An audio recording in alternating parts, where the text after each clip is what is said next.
Hello art people, I'm excited to share with you my finds today. I went to Raleigh and I went to Jerry's Artorama, the big gigantic art store that has a lot of mostly all professional art supplies. I got a gift card for Christmas and I went up there and I went shopping today, and I'm going to show you what I found today for $118 to add to my massive collection. And this is my studio. You don't get to see me very often. So I'm just going to share with you some of the things that I found. So I got this brush, water, and basin. Or basin, or however you say it. Let's have a look at it. Oh yeah. So I have some of these, but I've dirtied them up so bad with acrylic paint. But what I thought was so cool about this one is it has a little area to mix your inks or paints or whatever you want to do. And then you put your water right there. It's sealed nicely. So you could probably travel outside with this guy. I love it. This is $12, $13. Nice. It's got Jerry's little logo on there. Next, I've got some 12 by 12. I do paint, believe it or not. I got some 12 by 12 canvases. $7.99 for 5 of them. I think it was a good deal. My best friend likes to come over here and paint, so I got him those. And I got this actually from Hobby Lobby. It's just another area to put water. I use a lot of water with watercolor. Let's see. Got a blade, because I'm always having to cut stuff. Not people, just stuff. I bought some of these inks that I really, really, really love. I'll show you why. They're watercolor inks. They're very friendly, very vibrant. So I'm just going to put like 2 drops right here, and I'll show that to you. These are Dr. Martin's watercolor, concentrated watercolors, liquid. They're very interesting, highly pigmented. I think you would love these if you can get your hands on something. I have a full set, but I just wanted to buy one, and that was $9. So look at how vivid these colors are, and this is hot pressed watercolor paper. One of my favorites is kind of like a mixed media, but a little bit stronger. It is 140-pound paper. So I love that. It almost has an ink quality, but it is definitely watercolor. So you can go back in and re-wet it. Let's test it with some tissue wipeout here. Oh yeah, I love it. Okay, like I said, that one is very, very friendly. Very easy to use. You don't even have to mix it that much. You pour it out straight, dip your brush in a little water, and you can forget all the watercolor propers rules with that one. It's really cool. You do have to build a relationship with it, so I suggest you practice. Okay, if you get those, they're Dr. Martin's Radiant Concentrated Watercolors. I love watercolors. I also got some little mixing trays here, just so I can mix these colors or my gouache. Because I need more of those. Sometimes I work with several colors. I found this cute little guy, Faber-Castell. I didn't know they made these. This is about $7, which I thought was a darn good deal. So I can keep this in my purse. Okay, it's a watercolor pen. Look at that. You know, you put the water in it. I could sample it real quick without putting water in it. I'll just dip it in some water. Let's get this green. Let's see how this brush gives.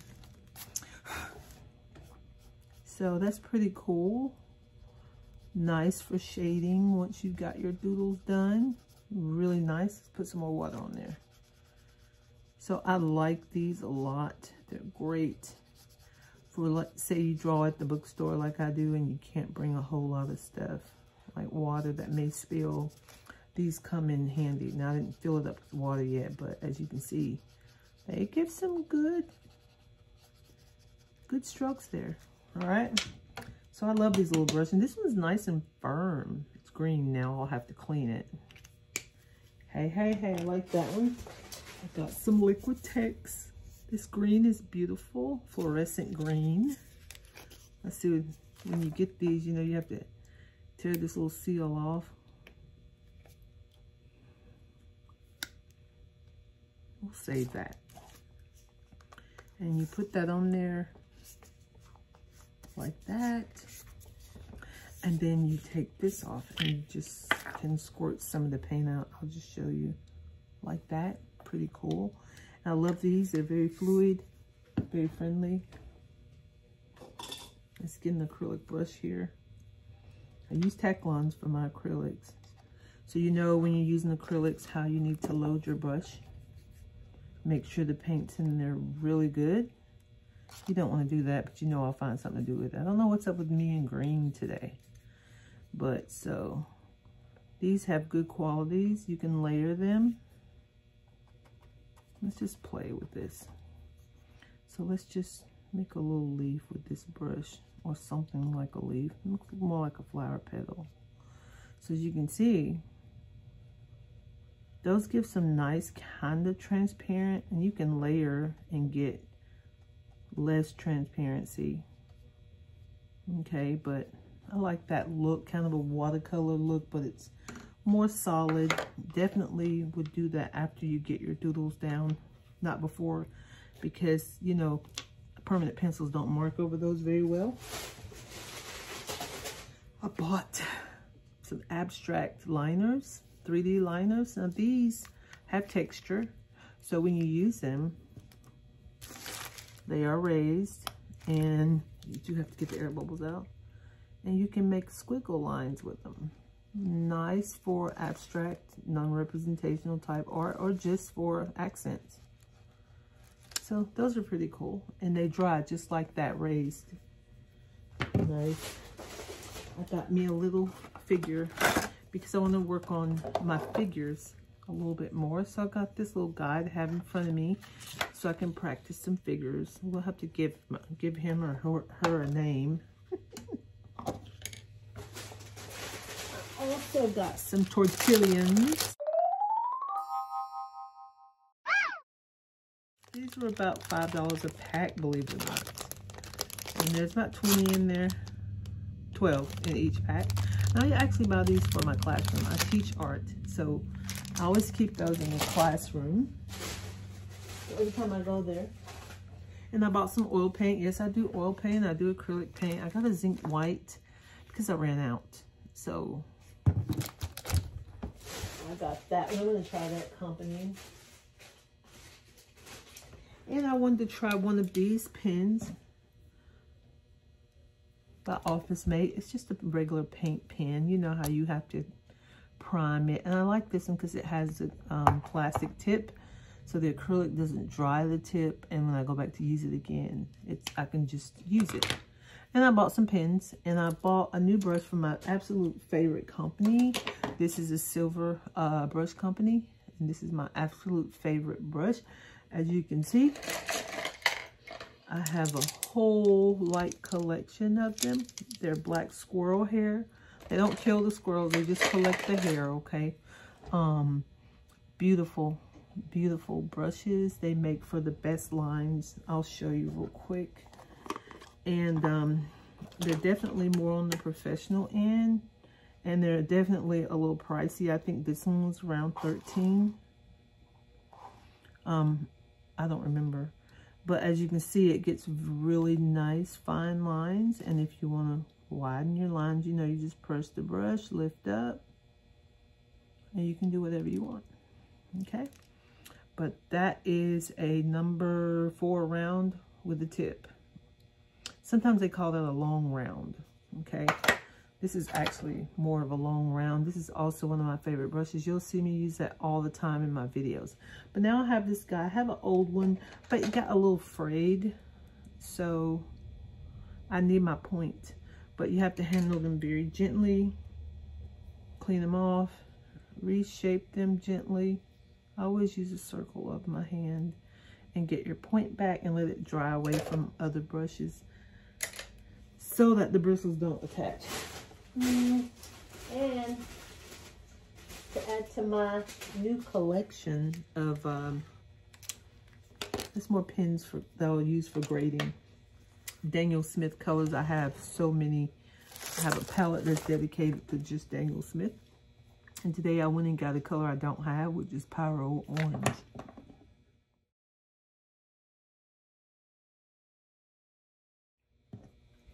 So yeah, that's Pyro Orange. A very beautiful color. I'll show you real quick. Just put a drop there. Right there. And I'll get my old little brush that lost its tip. And I'll just mix up a little bit so you can see the highly intense colors from Daniel Smith colors. Okay. So that is way too concentrated for watercolor. It may dry shiny, which is something you don't want. You want to make sure it's mixed good. Sometimes I'll go back and add a little water. I always usually mix my colors first before I go paint, but I've been doing watercolor for a while, so I know how to thin them out pretty good. And you can get your gradient, you know, by adding water to each stroke. This is hot pressed watercolor paper, so it wants to have a tendency to, the paint wants to have a tendency to set on top of it for a minute before it absorbs because it's so smooth. But there you go. And of course, I had to get a pack of Polymer Clay. You guys, I love earrings. And rather than buy them, I just make my own. And I do have a lot of experience in a lot of different art materials. When you're in college, they have you take intro into all art mediums, and then you have to declare your major. And believe it or not, my major is ceramics. And I have struggled for years wondering, which one do I do? How do I feature my videos? You know, and I do art in seasons, and winter is my drawing season. Summer, when I'm off work, that is my ceramic season. So, because it gives me more time for drying and things like that. But anywho, there's a quick little look at my little shopping spree today. I wanted to share one more thing with you before I go. This is my newest palette I made with just Winsor & Newton and Daniel Smith colors here. You can see I color coded them and I labeled them right here so I would know what's going on. And I used just simple glue dots. You see? Can't see them that good, but they're glue dots on there. I don't know if I glued that one. And no, I didn't glue it. Scary. But I'll usually put glue dots on here and just glue them, and they hold very well. I really enjoy this set. I just thought of some of my favorite reds and oranges that I wanted to use. So today I got me a new orange. So I just have to label it. It's a Daniel Smith orange. It probably needs to go over here, but I don't have any more room, and I can move these around, and I will. So I won't glue this one down right now, but I'll show you how I fill these up, and I think this palette is full. All right. And there is my orange. It's in there. So I'll let that dry overnight, and look how beautiful that is. I love watercolor. It's my favorite paint medium. All right, you guys have a happy new year and a great evening, and I'm gonna get to painting.